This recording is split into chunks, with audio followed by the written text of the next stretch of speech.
everybody, and welcome to the quickest and easiest Black Ops 6 Liberty Falls Zombies Easter Egg Guide. So as soon as you spawn, head over to this motel and locate this vending machine. You can smack this every round to get a free item, whether it's salvage, money, or I got really lucky, got Juggernog on my first round. So like, it's definitely worth to check out every single round. And then head upstairs in the motel and locate this room that has the jet gun partially assembled in it. This will be the first step of the Easter egg, is building this gun. Alright, so go ahead and make your way through the map, go up to the church and enter the Dark Ether, and then walk up to this machine on the right and hold X to activate it. So, the first part for the jet gun is the handbrake. You're going to want to make your way to the church graveyard, and you will find a groundskeeper who will randomly spawn in from time to time in any portion of the graveyard.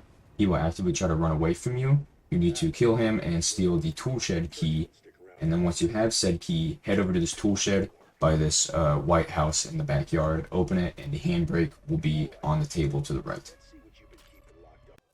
Then come down to the speed cooler next to the bank. In front of this floral shop there is a water spout. You can take the valve off of this and then head to the bowling alley with the valve.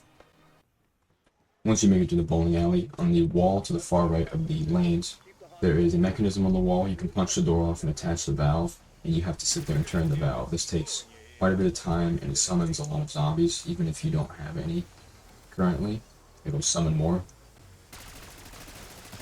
And you can time out in this section, but as long as you keep making progress on it, you should be fine.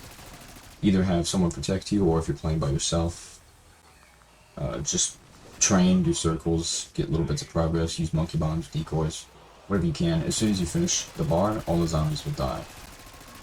And then you can collect the water pressure gauge off the ground.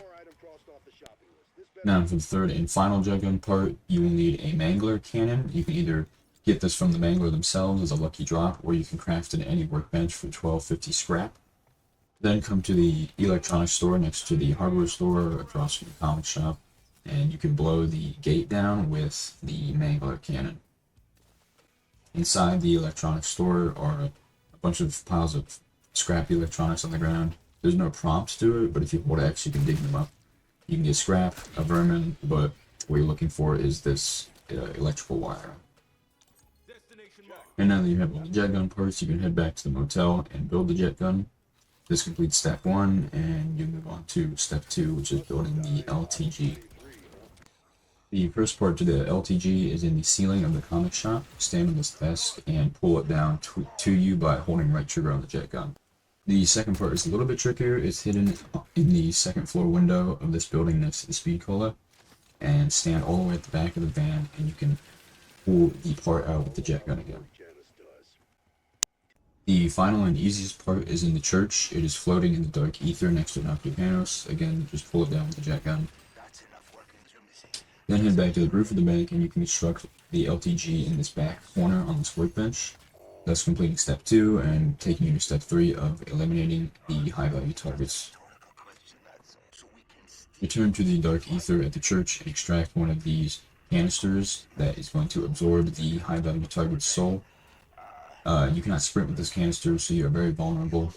Head to one of the dark ether traps. I started with the one close to speed cola, and place it right onto one of the trap locations. Then head to one of the dark ether storms. They're these small lightning clouds.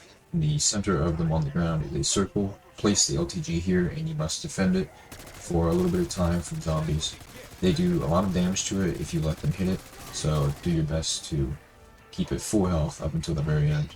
You can block the zombies from physically moving if you stand in front of them, because they are so concentrated on attacking the machine, they won't even hurt you. When the portal is fully charged, the HVT will spawn, and you must get it to as low health as possible without killing it yourself. It is always either a mangler or an abomination.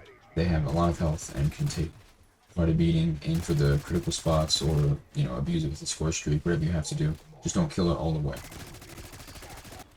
Once you have it weak enough, lure it to the dark ether trap at the canister that you laid. Make sure it's standing directly next to the canister, and activate the dark ether trap and let the trap kill it, not you.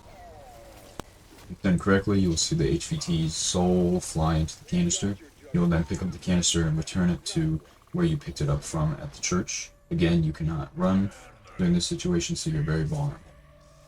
Then the machine will pop out this thing called a straps counter. You will pick this up and it will replace your tactical equipment. This is how you will get the second canister, because unfortunately it's not as easy as just grabbing it out of the machine this time. You will have to visit every one of these 3 little survey things that are located around the map. When you pull up the Strauss counter standing next to one, it'll read you a color. Now, I got yellow for every single one of these, so you will place the survey things to yellow. You'll click them twice until the light on them is yellow. However, if your Strauss counter read green, you would set the survey to red. Same as if the Strauss counter read red, you would set it to green. You always do the opposite of what it says, unless you get yellow, it'll just be yellow. When done correctly, the machines will pause and then turn towards the spawn. They will shoot these big beams that will unleash the canister on this little podium that is inside the spawn next to the gas station. You can now retrieve it without taking damage. Now again, you will place this canister inside the opposite Dark Aether trap than the one you used the first time, and you will return to wherever you left the LTG and head to the second Dark Aether storm to place the LTG there and summon the second high value target.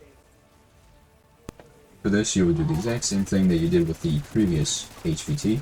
You will soften it up until it is extremely weak, lure it to the canister in the Dark Aether trap, and then kill it with said Dark Aether trap. Take the canister back to the church and place it into the machine. Now when you walk into the machine, you will see the prompts to start the generator and begin the final encounter. Before doing this, I would suggest making sure you are in a comfortable spot. You have a wonder weapon that is packed, you have a basic weapon that's packed, you have perks you're happy with, armor that is good, any helpful score streak like a mutant injection, plenty of decoys or monkeys, stuns, frags, semtex, whatever you need, because starting this encounter will lock you in the church until you finish the Easter egg, and it onslaughts you with a lot of tough enemies. So my suggestion is ensuring that you and everyone in your party has Juggernog, Quick Revive, Speed Cola, and Stamina Up. The Stamina Up is really important because the zombies are very fast here and you need to be able to outrun them. I suggest whoever has the jet gun, or if there's 2 of you that have the jet gun, make sure it's packed at least a couple times. It'll probably be your best friend here because it can clear so many enemies at once with the left trigger kill, and it can do a lot of damage to boss enemies. Soak in the ray gun if anyone's able to get the ray gun. Mutant injections are good for the Mangler and Abomination enemies because you can kind of draw fire for a little bit from the zombies, and the melee attack does pretty decent damage to the bosses. It's a easy way to get a little bit of damage in quickly without having to worry about dying. But this will be the hardest part of the Easter egg, but as long as you play it smart, you'll be fine. When you finish this step, you will take a forest down, and it will play a cutscene where Panos swaps his place with you in the Dark Aether, thus completing the Easter egg. And when you finish the Easter egg, it will give you the prompts as to whether you want to continue the match or exit. If you exit, you still get everything. If you continue, you still get everything. But when you continue, you respawn at the beginning of the map with a whole bunch of legendary weapons surrounding you, like refined Ethereum, so you can pack a bunch of weapons, ammo mods, just a bunch of good loot. And that was the Black Ops 6 Liberty Falls Easter egg. I hope you enjoyed. I hope this guide helped you. If it did in any way, feel free to leave a comment. If you have any questions, concerns, criticisms, feel free to say anything. If you enjoyed, feel free to leave a like. I really appreciate that. Or subscribe. If not, not a problem. Thank you so much for watching. Hope you had a good time, and I hope you have a great night.